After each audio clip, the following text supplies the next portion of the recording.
that are addressing that particular issue at the moment, or something we can talk about, or is it too early in the development stage for that? Oh, well, we certainly have products commercial in the U.S. at least, so I don't see why we can't talk on a global basis. Okay. We are a global company, right? We're fully on for Flexo, where we are still in development, to be fair. Again, we can talk about it, but we just got to be careful how we present it. Yeah, I think we can wordsmith that to your satisfaction, right, Heather?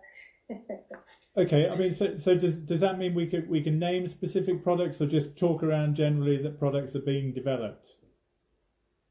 Now we can name the specific products, at least in the Revere case. That's commercial. Okay, and sorry, what are they then? Solvent wash.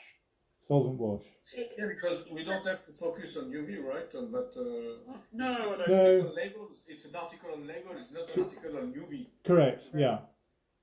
Yes. Yeah. So that wash is part of our corporate presentation. It's public, right? Yeah.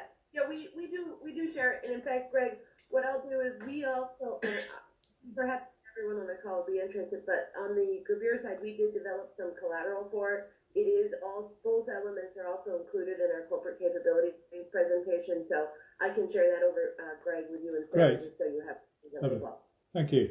Great. Yeah. Okay.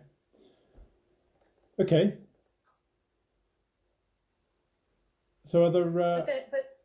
But then again, in that article that I think you linked, Greg, there were the monoweb type solutions for labels that were referenced. So we have commercial products there as well. Okay. The ink plus OPV solutions that will stay on the labels and survive the initial caustic baths in a recycling process and enable better recyclability of the underlying container, whether it's a bottle or something else, with the labels. So I think that's important also, or something that we can further highlight. Okay. So Heather, are we okay to use some of the content that was in that article that would be relevant to what we're talking about here? Yeah. Yeah, because it is written by somebody at Sun Chemical, so I assume you have copyright, etc. Yeah. It's the in fact, Nicola, I think it's the last one we did for Flexo Benching. At any rate, what Greg had linked was specifically Jim's article, but we've got a number of articles around kind of similar themes that we can pull from.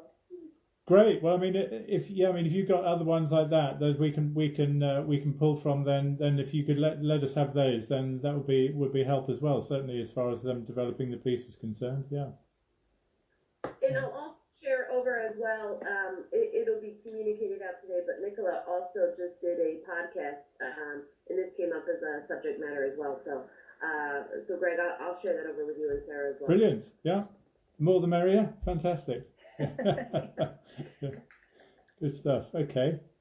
All right. Yeah, I think we sometimes go into these discussions thinking we've got nothing to talk about, but I think we've got plenty to talk about.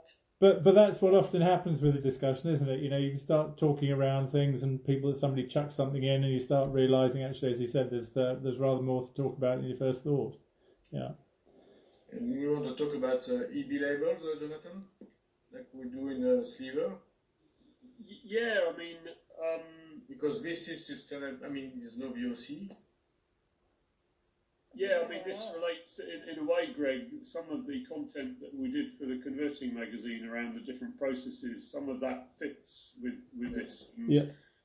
I guess we just need to be careful we don't make it so fragmented that we end up talking about too many different things. But some of the content that we did for the, by the way, Rush Schwartz kind of rewrote that article. I'm really aware of that. Which one? The one that we worked on 2 weeks ago, Russ pretty much rewrote it and sent it back to me, and we agreed mostly the changes he made because he had some concerns about some of the language and the way we're presenting it. And actually, I said to him, well,